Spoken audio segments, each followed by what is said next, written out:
Welcome to the Under the Hat podcast, the show where we talk about everything and anything that is top of mind in education. The goal is to provide meaningful conversation to what is currently happening in our classrooms. Stories, pains, moments of success. We want to hear it all. Hey friends, welcome back to Under the Hat podcast. I took a good week off. I took the family down to Disneyland. I had a complete blast. More importantly than that, my daughter Riley had a complete blast exploring Disneyland with me. And so we're back at it though, and I am super excited because we get to chat with my good friend Stacey Roshan. And so Stacey and we do have a little bit of a I don't want to say history, but like this is not our first time chatting. We've done a lot of work together in the past, both informally, but also like we've presented together. And so when you get to know Stacey, I just want to keep this in mind that the first time that I saw Stacey present, it was a virtual conference, and what she had to say really resonated with me. And I was like, you know what? Shot in the dark. I'm going to give her like a DM, be like, hey, I need help with something, or I need support with something. And she responded like right away, like little old me at the time, who, I didn't have a podcast back then. I was just, I don't want to say I was just a classroom teacher, but I was a classroom teacher. And so I just want to point out that like Stacey is very accessible, very caring, very passionate. And she has a wealth of knowledge and wisdom to share with all of us. So let's get going. Stacey, how are you this evening? I'm doing great. I'm so excited to be here with you, to be chatting with you. I'm such a fan of all that you do and the purpose behind your work. And so it's really meaningful to be on your show. Yeah, again, thank you so much, Stacey, for being here. If you are jumping in, whether it's live right now, like my good friend Sophie. So Sophie is a good friend of mine, a coworker of mine even. And so if you are listening, you're catching this live, whether it's on Instagram, in the chat here, on YouTube, whatever the case is, feel free to drop in like what questions you have, thoughts as we get the conversation going, perhaps where you're from, what your role is. And so I'm, again, super excited for this conversation. And so, Stacey, for those that don't know you, unlike myself, right? Like a lot of how you taught and how you teach was very much like aligned with how I saw things, particularly like with blended learning and the flipped classroom model. But if for those that are listening, whether it's now or in the future, a little bit of context, like where you came from, where you're headed, and kind of the work that you're currently doing. Yeah, thanks. So I began as a math teacher, and I taught high school math that's really what the bulk of my work has been, teaching high school math.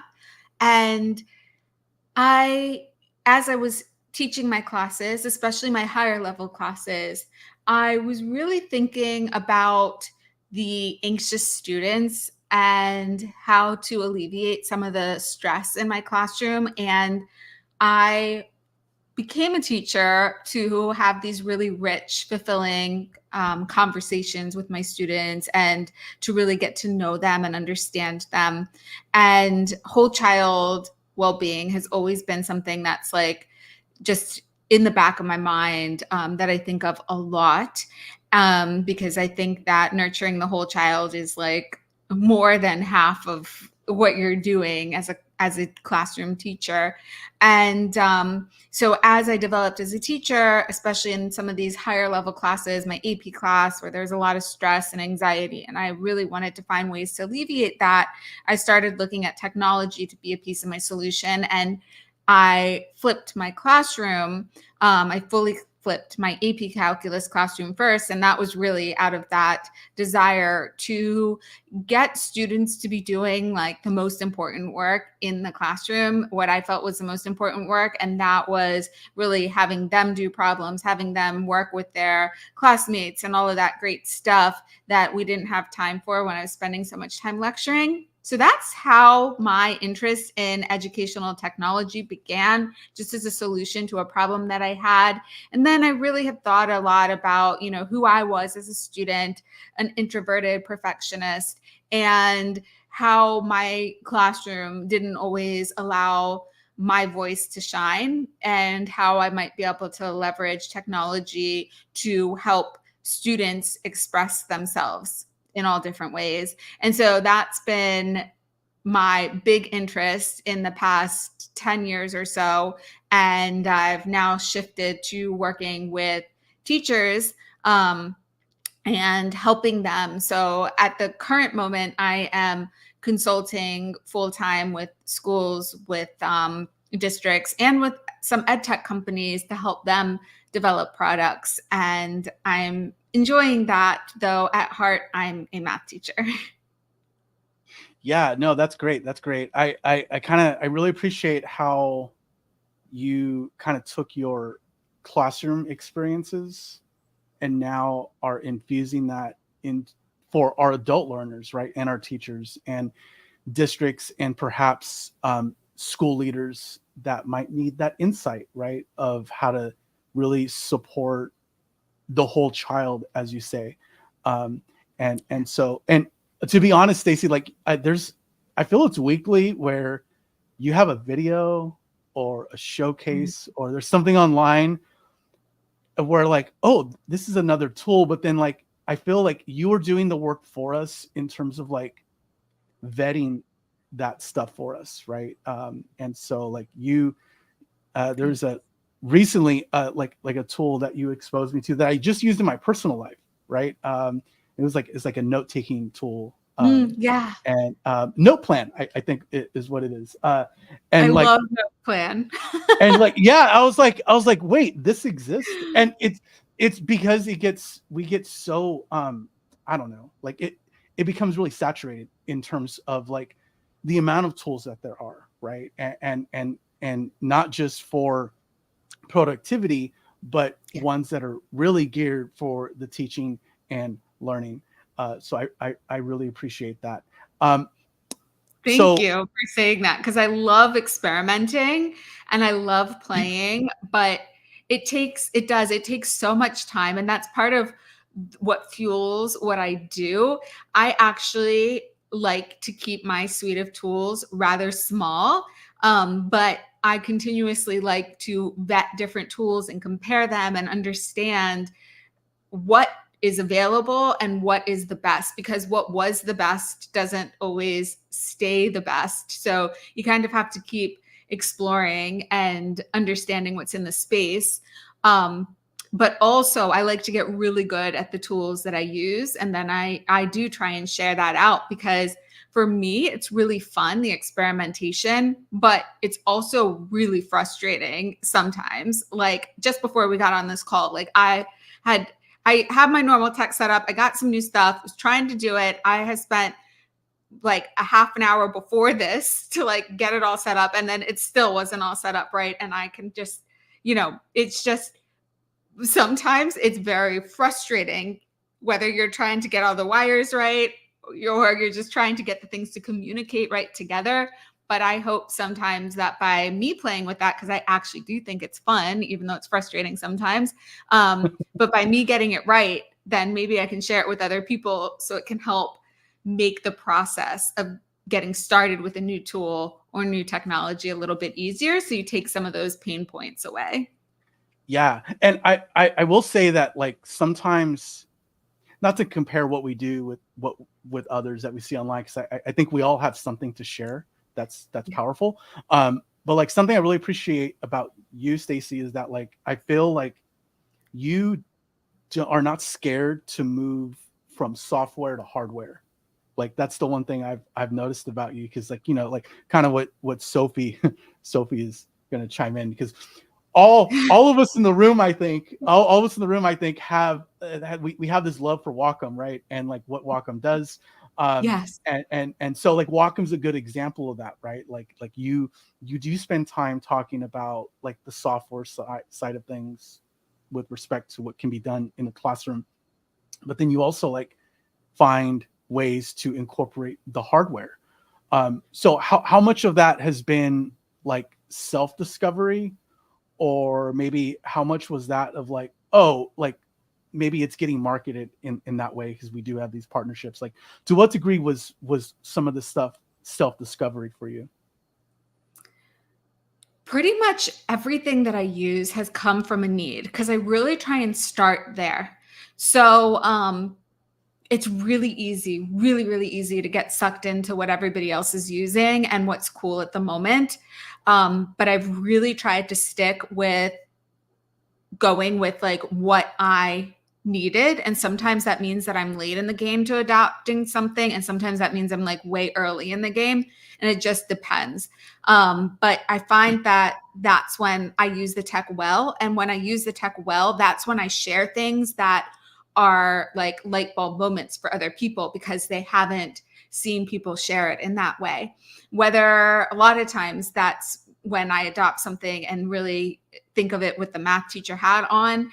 And I don't know, a lot of these tools are not marketed specifically to math teachers. And so just getting that like angle of like, how can we repurpose a tool that we're seeing all over that's being used for, like reading or helping younger kids or whatever it might be. And then like reimagining it for a high school math class, especially like a high level high school math class.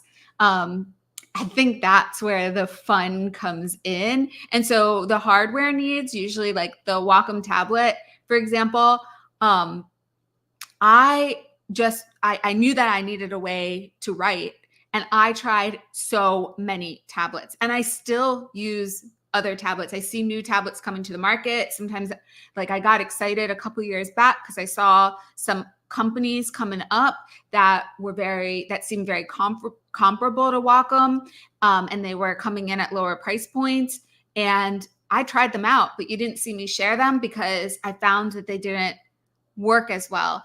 And I I really always say that when you have the right tools in your hands, so yeah, I was just talking a minute ago about how sometimes getting the right tech takes a little bit longer, but once you have it all set up and once you have the best tools meant for the purpose that you're like going for, everything becomes easier. Everything feels better.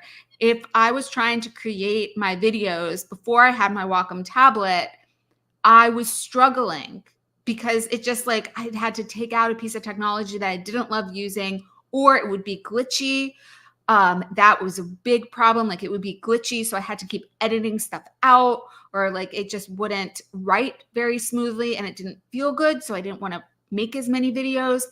And so I think that a big part of the battle, I mean, there's like a big fraction of this battle is just getting the right tools in the right people's hands. And that's what I'm really trying to do a lot of right now is helping people understand like what tools might be most helpful to them, but also helping them figure out what it is from the get-go. Because like I've definitely spent a lot of money on tools that weren't the right ones for me. Or, now I look back and I'm like, I wish I had just spent more money at the beginning and gotten the one that really was the best for me, instead of like trying to go with another option. And then sometimes it's the other way around, that you can find something that's like way less expensive and it serves the same purpose. So again, like I really like experimenting with these things and trying to vet them and then just sharing what's really working for me. And I try really hard to just share the stuff that I'm using and that's working really well.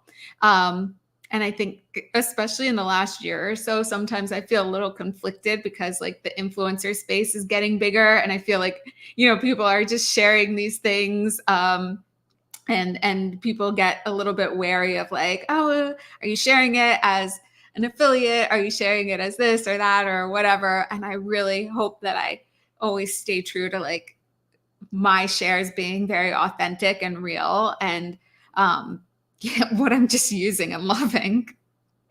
Yeah. No, I just over the years, Stacey, I've always just, you've always struck me as someone like that's just genuine about what you're sharing, right?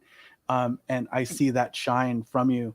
And going back to it though, because I do think it's super important that someone like you is out here again doing the vetting process, because what you're doing, teachers don't have time to do, right? And that's what's the struggle is like, we want to have those purposeful tools in the classroom.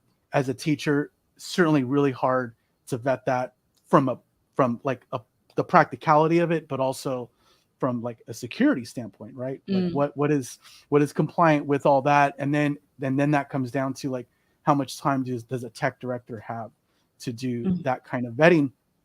And I think like kind of to shift gears slightly, is your book, because I remember your book, Tech with Heart, being such one of the more user friendly books that I read when I was still in the classroom, because it was literally like just the guide of like, hey, you want to address these problems that you deeply care about. Here's how I did it, and here's the exact tools that I used it with. And so for me, like that book was like I think I got through it like in a day. Like it felt like a day or two, because it's not very long, right? And I say that in a positive way. It's not very long, but it was such like we got real examples. We got all the heart from like, your own personal experiences as a student to how you leveraged all this, right? Like particularly with the flip model. And so you want to talk a little bit about that, like in terms of what kind of the gems that are in there, and perhaps what um, inspired you to start writing. Yeah. So the book happened really organically, and I'm so lucky that it happened the way it happened, and that people like you have read it and have further motivated me to continue sharing the message that is in the book.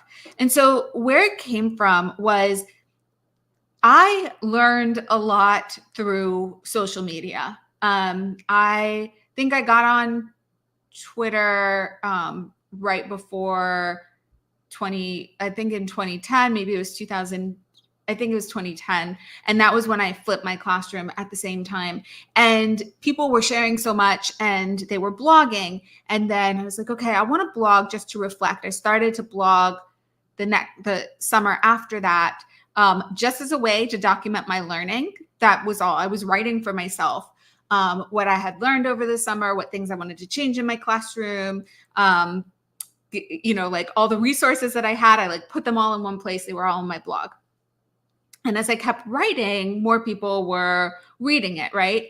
And I was blogging about my flipped classroom. I was blogging about different things that I was doing. I was blogging about how I was evolving as a flipped classroom teacher, how things were changing, and how I was creating more.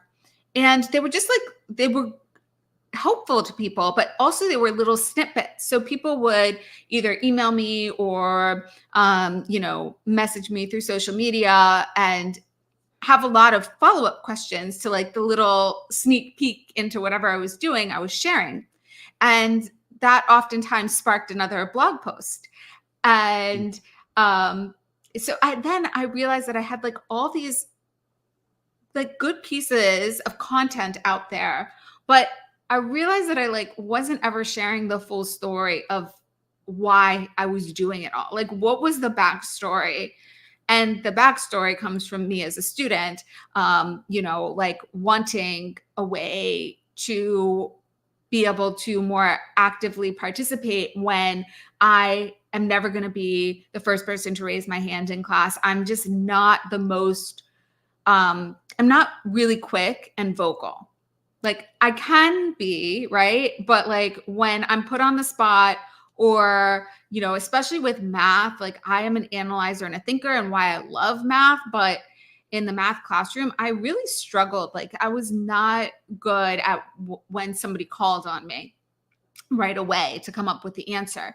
And so I wanted to kind of share some of that because that inspired my evolution. And also part of what really inspired me as a flipped classroom teacher was like I never could take in everything that was happening in a lecture, even in classes that I was really good at, because it happened so fast. And I would go home and study for hours and like process through all my notes and go through all my notes all over again before I could even start the homework to digest it, right? And so the flipped classroom, in many ways, I was making a classroom that suited the student that I was. And even though I had really good teachers, the technology wasn't available. And so I wanted to leverage that and make something better for all my students. And then as teachers, we see all different types of needs and like we can cater to them, right?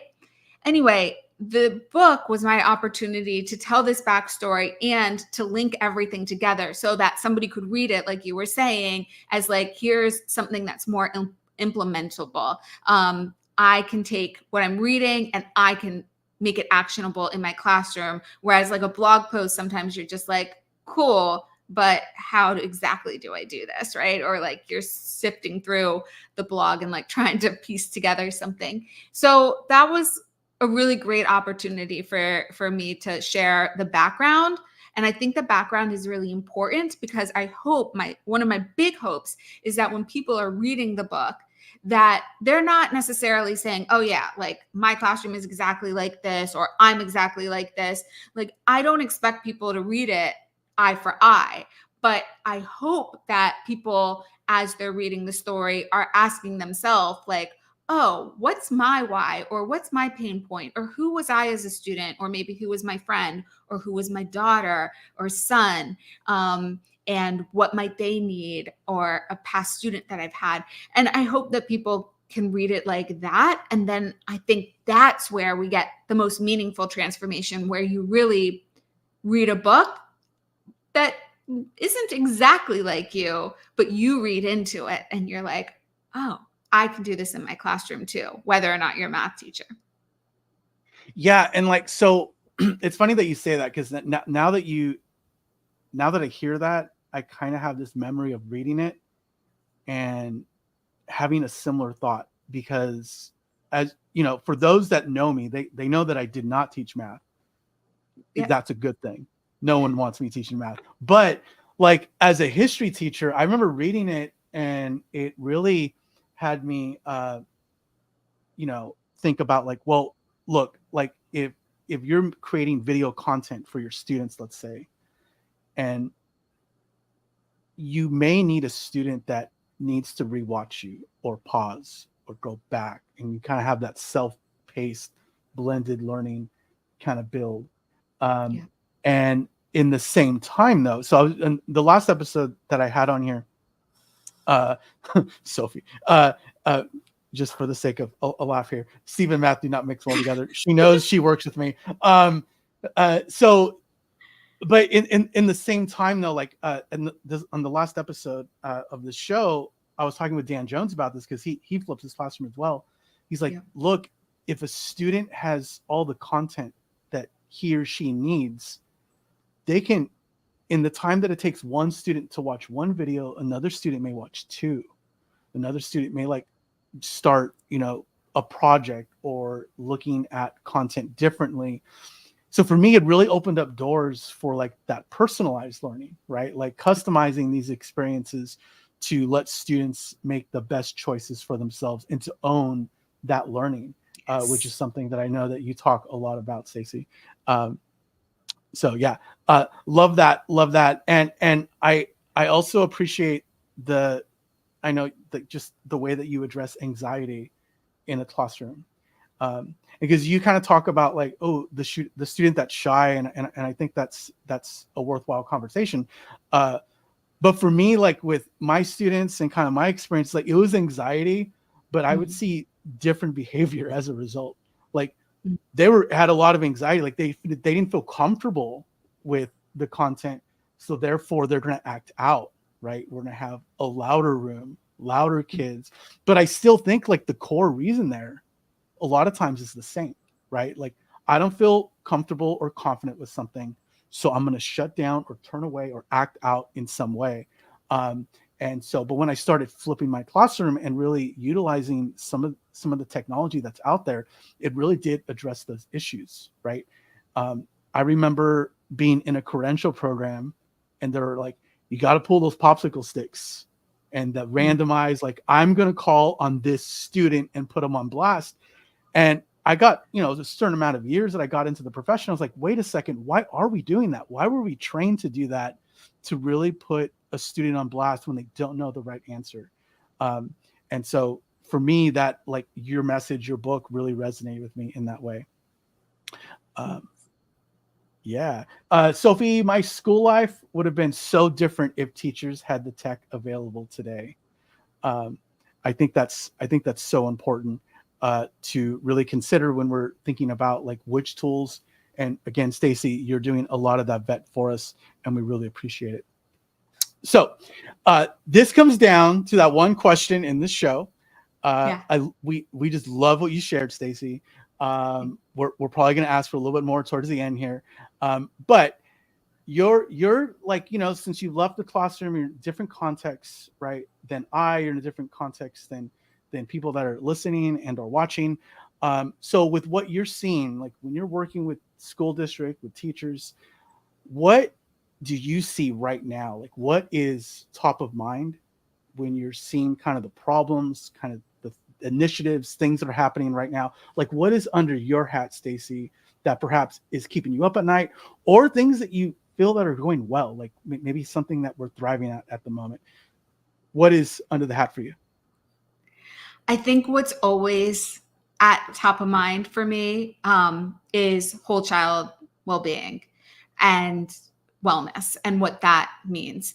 I think I've expanded that a little bit to not just saying whole child, but also, as I have had some opportunities to work with leaders, whole, like, learner people, whether they're adults or children. But that is what is deeply important to me. And I think, in these last several years, it's become a hotter topic, and I'm so happy for that. But we have so much work yet to do. And I do believe, like, technology is one of the solutions there, in terms of understanding your students better, in terms of providing different ways for students to participate, for them on assessments. I think there's a lot we can do with alternative form of assessment. And this doesn't, I try not to make it too intimidating, because it doesn't have to mean changing everything. It can just be adding little pops, right? You can still give a traditional paper and pencil assessment, but can we allow students to showcase what they're understanding in a different way? In addition, could they create a simple video and turn it in so you can hear them process, you can hear them talk, you can hear how they're thinking, you can celebrate diversity of ways of solving problems, discussing issues, whatever it might be.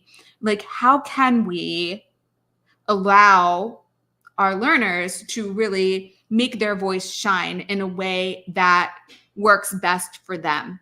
And I think there's just so many different ways, and technology really allows that to happen. And I think makes students feel more comfortable, and in turn, that helps build their confidence. And then sometimes we see the best in our students when we can help them build their confidence. I think that's a really big thing, is getting at that confidence piece. But at the heart, like, so much of it starts with that student. Like, in order for it to get that confidence, for that student to really trust their teacher. And I think that we can do things like really putting that lens on, who is this child and how are they feeling? And how do you do that? I mean, it can be so simple. It can be so simple by just asking some little check-in questions and giving the time and space for quick little check-in or quick little exit ticket that is private, and that you're reading and you're taking the time to read. And then you don't have to respond to every single student every single day, but when you see something, you kind of let the kid know. And then that, I think that trust evolves. So that's one thing. And then I'm going to just say one other thing, because something else that I've been thinking a lot about is attention span, and how that's shifting and changing. And especially like I have really, in the last year, less than year, I've been looking at TikTok a lot more, especially as TikTok has been changing a little bit too, because at first it was super, super short form content. And now it's actually expanded a little bit. And when I say expanded, it's like, let's go right over the 1 minute mark, right? But, like at first I felt that the TikToks were so short and they were like consolidated and really attention grabbing and cool, but I wasn't really able to learn anything from it because it was just so fast. And if I ever wanted to learn from a TikTok, I had to keep pausing it and pausing it and pausing it.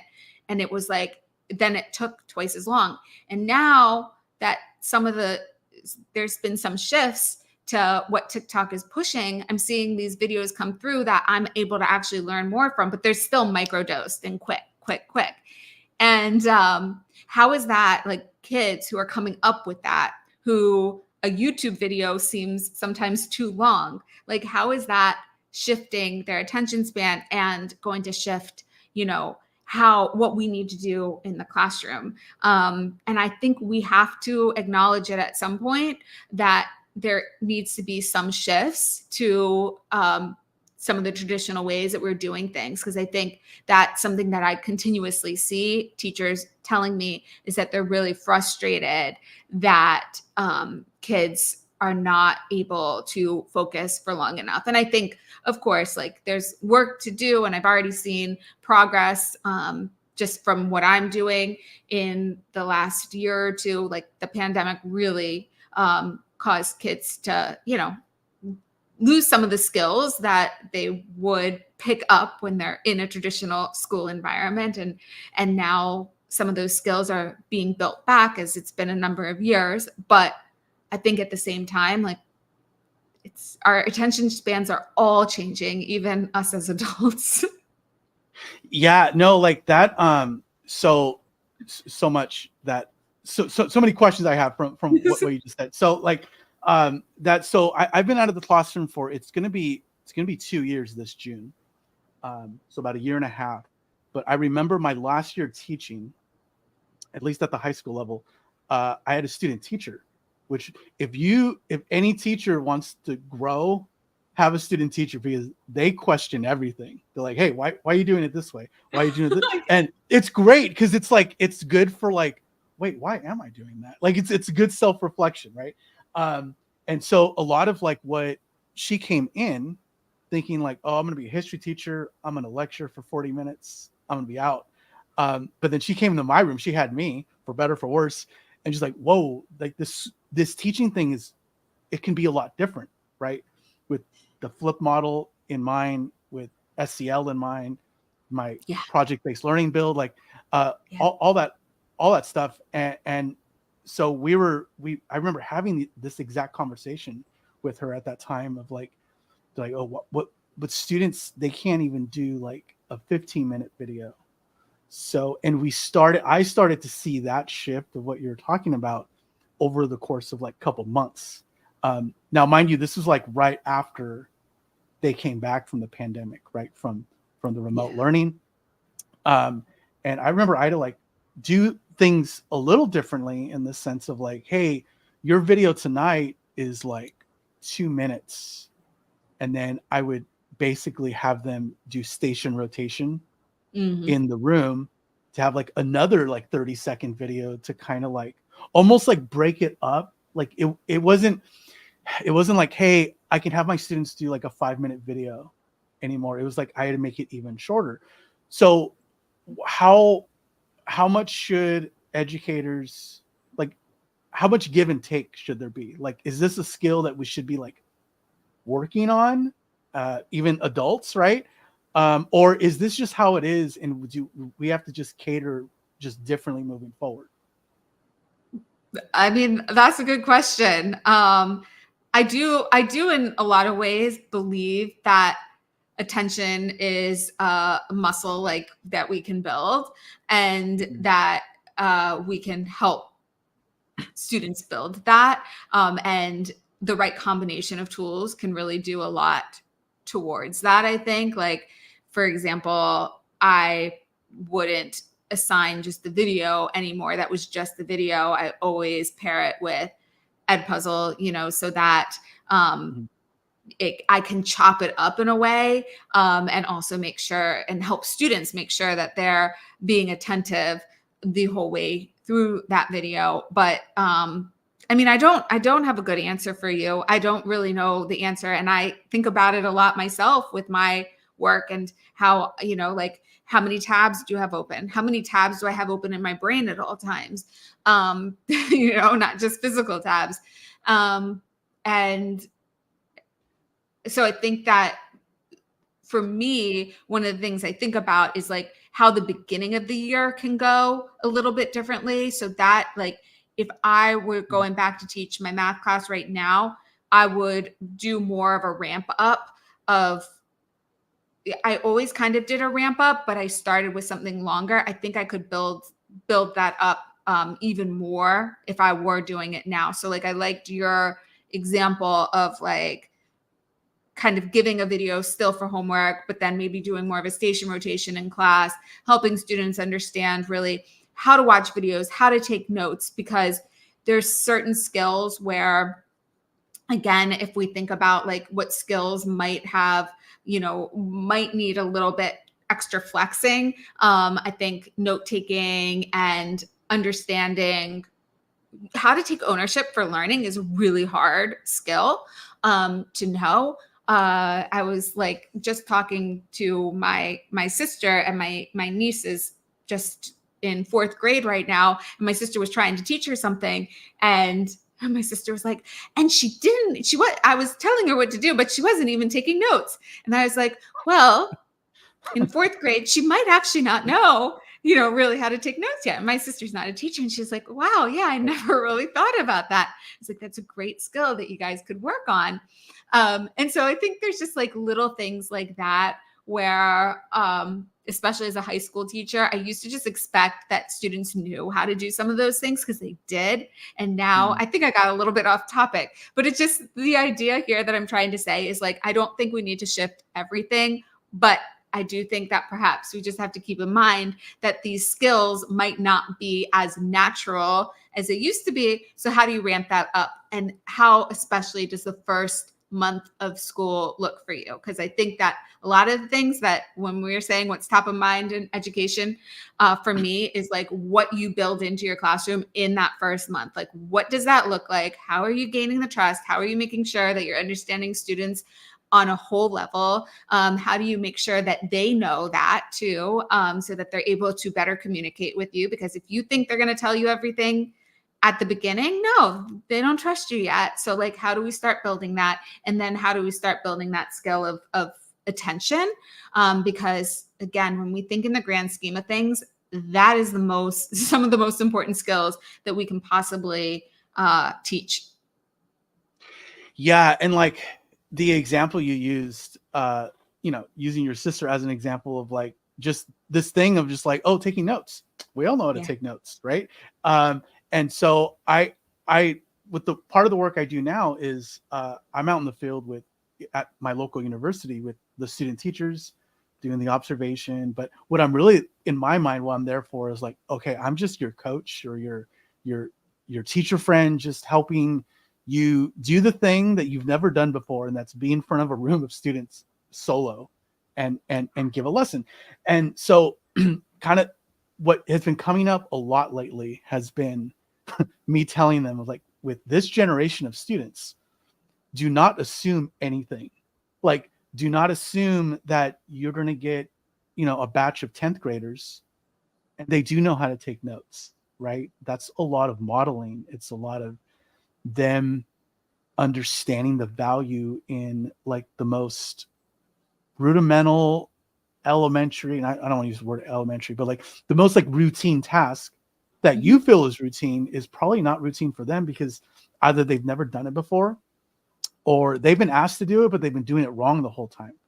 So that's like another problem, right? Yeah. And so like not how can we find ways to we do I feel have to do a little bit more with procedures, right? Like it's not just procedures for like, picking up paper when they enter the room or behavior stuff. It's like those procedures of like, hey, how to take notes, how to watch a video.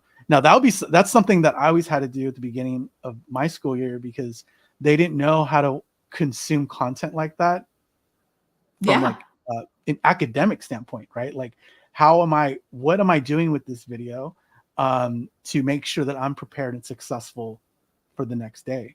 So this idea of like, don't assume anything has always been, or has been lately, like my big advice to these student teachers who are trying to enter the profession. So yeah, but the attention span thing, going back to that, Stacey, like that is a problem that exists beyond the four rooms of a classroom, right?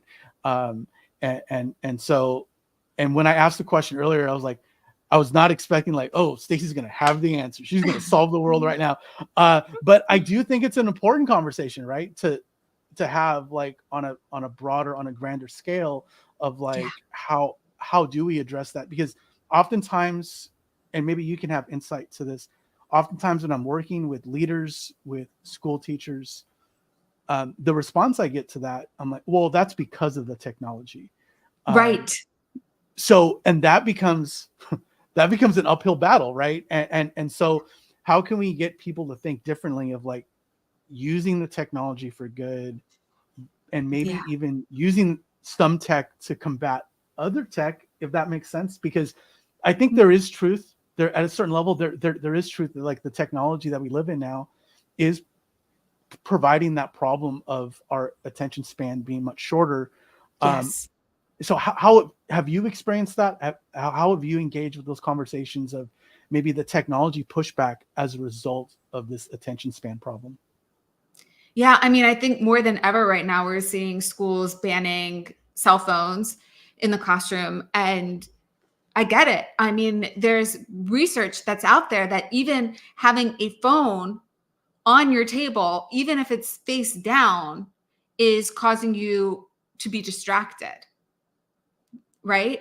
And Yeah, there's a certain amount of anxiety. We were talking about anxiety before, that also is caused by these devices, whether you like compulsively are thinking about checking it, or, something is actually bothering you. So, yes, I think that technology sometimes needs to be tucked away. And a lot of times, the way that I would have my class was like, we would use technology maybe at the beginning. I would almost always use it for homework. But then it went away. And I think that is great to do. I think a lot about helping people build habits and good habits. And so I think that we can train our focus by adopting better habits. And so even now, as an adult, I found myself sometimes getting distracted by emails, by tabs, by things like that. And I put a lot of checks on myself. I set restrictions to my email. I use a special app so that it's called Boomerang. And so I can pause my inbox, because even if I only need to check the inbox only comes up when I check it, but I still check it too many times. So I pause the inbox. You can set limits to apps and stuff like that. But like, it takes some discipline to set these things up. But I found that I need to put some checks, and then I'm able to do better focus work. And without doing some of that stuff, I'm actually not able to do more focus work. And it is mind blowing when I like check my email or social media all in little segments throughout the day, how much of my day gets taken up, or how much I'm thinking about other things just by not being focused, versus giving myself like 2 hours of focused time where I just sit and do something. So I feel this as an adult. It's not just what I'm seeing in students or what I'm hearing people say. I feel it. And I think too, what's really interesting is that, so Atomic Habits is a very popular book by James Clear, super popular. It came out years ago, and it's still trending. I think it might be trending more right now than it has for years. And it's like still at the top of the bestseller list.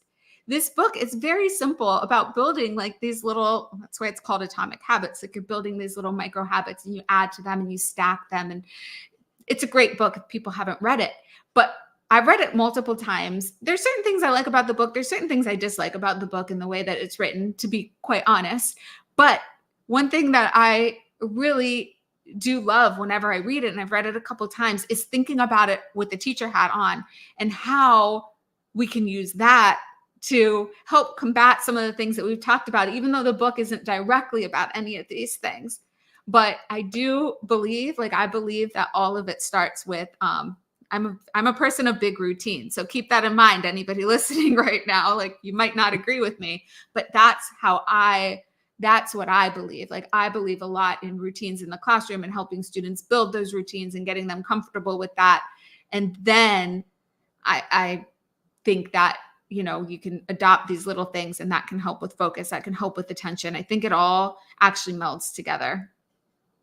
Probably not what people are expecting me to say, or maybe what seems logical of a flow, but that's kind of what I really think.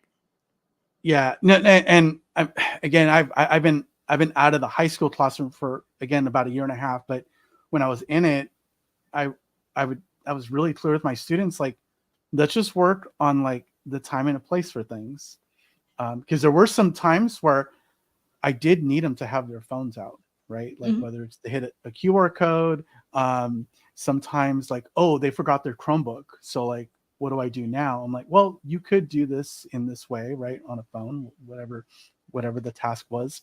But I was, you know, I taught at a school where like, there's plenty of teachers that they were the opposite of me. Were like, I don't want to see a phone out ever. And no shade, because I get it, right? Like I get why you wouldn't want it out at all. I taught with, I taught with a teacher she has, and I'm pretty sure she still does. It's like it's a little box that is phone jail. So like if someone takes out a phone, they're like, oh, it's in phone jail, and it's right at my desk, kind of at the front of the room, kind of thing. And so I get that. I can't say that I would be exactly the same if I were to go back, because I'm sure like things change so fast, right? And these students are changing so fast, and there's truth to that. But it is a tough thing to crack, I am sure. But not to say that we can't be using technology purposefully. Yeah. As we talked about before. But it is a difficult thing to navigate. Friends, I really appreciate all of you that have been in the chat. I know Sophie is no longer here. She had to take a flight. So Sophie is like myself in the professional learning space, and Stacey as well. So for us, like there's always travel and stuff of that nature. But Stacey, if people that want to reach out, need support, questions, stuff like that, I do know. Let me do this because I don't want that up anymore. I do know that your Twitter, or now X, handle is up there for people to reach out to you. And I also like to put this one up because that is your website. If I'm not mistaken, techiemusings.com. And by the way, friends, like if you go to Stacey's website, that website, it is a gem of a lot of knowledge, like from like tech tools to how to use them, hardware, software, and even like looking at like things from like, you know, looking at the pedagogy of things. There's a lot of good resources and gems out there. So much work, Stacey, that you've done. Like if you look at like your YouTube channel, like the hours of content that you've created for people is just outstanding, and you should be really proud of that. Oh, thank you. I appreciate it. And sometimes you probably will look at my YouTube channel and be like, it's not like, I start with math. I have math videos, I have ed tech tools, I have productivity tools. I use it as like my expression. It is like my journal of sharing what is on my mind and what's really interesting to me. And that's what I do. And that's what I love doing. And I love having conversations about it. So I do really welcome when people have questions, either leave a comment on the video or email me. My email is right there on my website. And I love having follow up conversations. So I hope that people will feel free and welcome to contact me in any way that fits them best. Yeah, absolutely. And just as a reminder, as we wrap stuff up, I not a reminder, more of a shout out because everybody so far has been super kind to this show and to the work that I'm doing with it. Again, just hopefully this is it. This is viewed as an open space to talk anything education, right? Not just the technology, not just the PD, like whatever it is, but just a space for people to come in and learn from each other and learn from individuals like Stacey. We've been getting a lot of likes, a lot of support, a lot of people wanting to be on the show, which is terrific. And so continue to give that support. I am under hatpod.com. You can find all the social media stuff. You can find the website, the show, the YouTube, the video, all of that stuff. So feel free to jump on there and give that support. And I'm just, again, thrilled to have another episode here with my good friend Stacey. And so, you know, as we always say when we wrap up the show, please keep your hats on, but your minds open. And you all have a good night, and we'll see you next time. Bye-bye.